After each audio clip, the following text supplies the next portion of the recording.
워런 버핏의 버크셔 해서웨이가 대형은행 뱅크 오브 아메리카 주식을 계속 매도하고 있습니다. 이 지분율을 결국에는 10% 아래로 줄였습니다.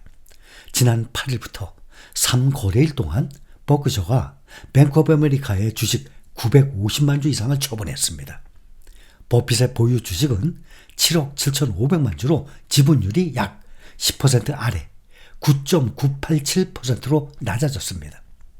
약 23% 정도의 뱅크 오브 아메리카의 지분을 보유를 해왔던 버크셔가 지난 7월 중순 이후 주식을 처분하기 시작했습니다.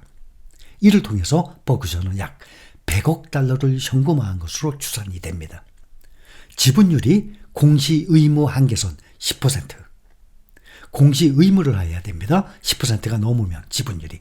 근데 지금 10% 아래로 떨어졌으니까 공시 의무가 없어진 것입니다. 이렇게 10% 아래로 떨어지면서 버크셔는 이제 더 이상 관련 거래를 적시에 보고할 필요가 없어졌습니다.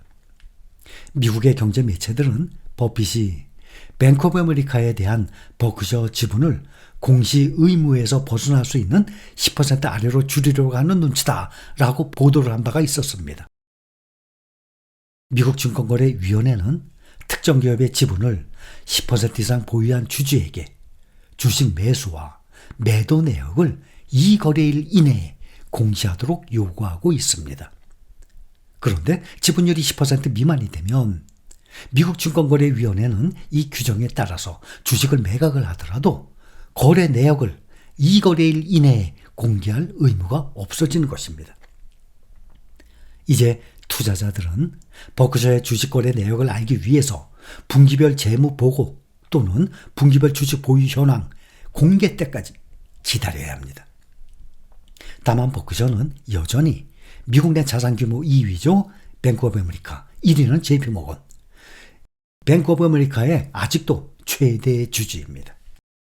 투자의 현인이라는 평가를 받는 워런 버핏 버크셔 해서웨이 회장은 가장 큰 성공 요인 중에 그 가운데 하나로 미국에서 태어난 점을 들고 있다고 CNBC가 오늘 보도했습니다.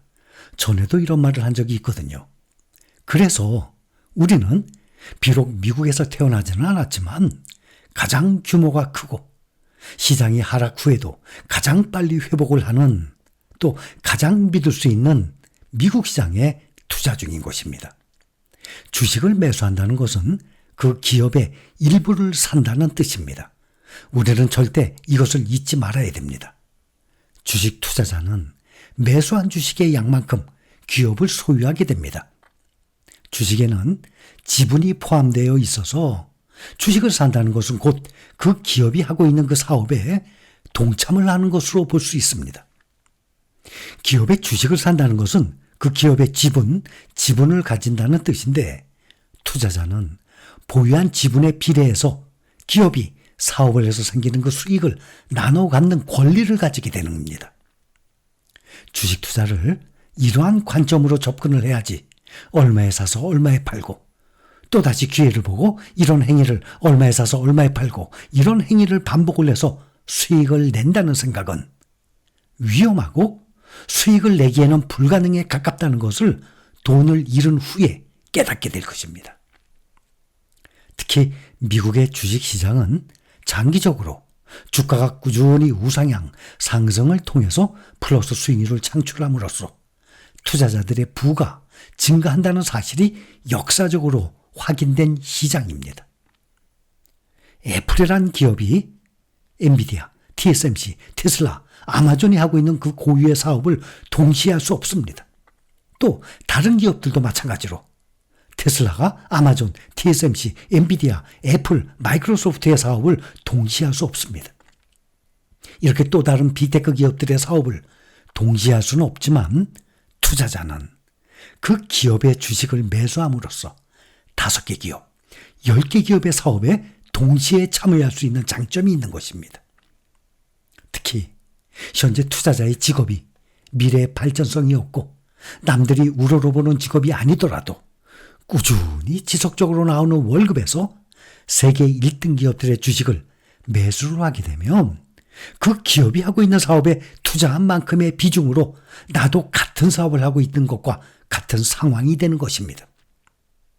그래서 현재 우리가 매수하고 있는 세계 1등 시장에 투자를 하면 그 비중이 점점 늘어날수록, 그 주식 수량이 늘어날수록 어떻게 됩니까? 점점 마음의 안정을 찾을 수 있는 것 아니겠습니까? 워런 버핏은 과거에도 그랬듯이 현재에도 미국은 미래 세대의 투자자들에게도 혜택을 줄 것으로 믿는다라고 말합니다. 당연하죠. 연방 하원 의원 아들이었던 버핏이 1942년에 11세의 나이로 처음 주식을 매수했고 그의 모든 저축한 금액을 사용을 했었습니다. 그는 그날 우량주만 모은 다우지수 얼마였냐면 99에 마감됐습니다. 11세의 나이로 처음 주식을 매수했던 그날 다우지수가 99였습니다. 그런데 지금 82여 년이 지난 후 현재는 다우지수가 400배 이상으로 불어난 지금 4만에 이른 것으로 나타났습니다. 버핏은 이런 이유로 일반 투자자들에게 미국에 반대하는 베팅을 하지 마라 라고 목청을 돋워둔 것입니다. 이 말씀 여러분들께 제가 몇 번이나 말씀드렸습니다. 미국 시장에 반대하는 베팅을 하지 말라고. 버핏은 가장 어두운 시기에도 미국의 근본적인 힘과 회복력을 의심한 적이 없었다고 합니다. 하락을 하더라도 전 고점을 듣고 다시 올라가는 그 회복력, 미국 시장을 따라올 시장이 없습니다. 전설적인 투자자인 이 워런 버핏이 대공황, 제2차 세계대전, 쿠바 미사일 위기, 9.11 테러, 2000년 닷컴 버블, 2008년 글로벌 금융 위기, 또 최근에 코로나 팬데믹, 많은 위기를 겪었는데 그동안 미국이 더 강하게 회복을 하고 우상향하는 것을 지켜봤습니다. 우리 또한 길지는 않아도 몇 년 동안에 꾸준히 우상향하는 시장을 지켜봐왔습니다. 워런 버핏은 2020년 대부분의 세계가 봉쇄 상태였을 때에도 기본적으로 미국을 멈출 수 있는 것은 없다라고 말을 하고 미국의 기적, 미국의 마법은 항상 승리해왔고 앞으로도 그럴 것이라고 강조했습니다.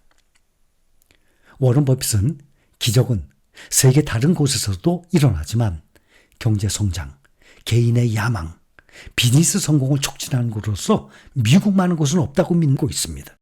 그는 인간 잠재력을 발휘하게 하는 인큐베이터로서 미국 같은 곳은 없었다면서 몇 가지 심각한 단절에도 미국의 경제적 진보는 숨막힐 정도였다라고 평가했습니다. 그러면서 다시 한번 절대 미국에 반대하는 베팅을 하지 말라고 결론을 내린 것입니다. 그래서 제가 항상 여러분들께 레버리지의 반대인 인버스에 함부로 투자하지 말라고 말씀을 드리는 것입니다.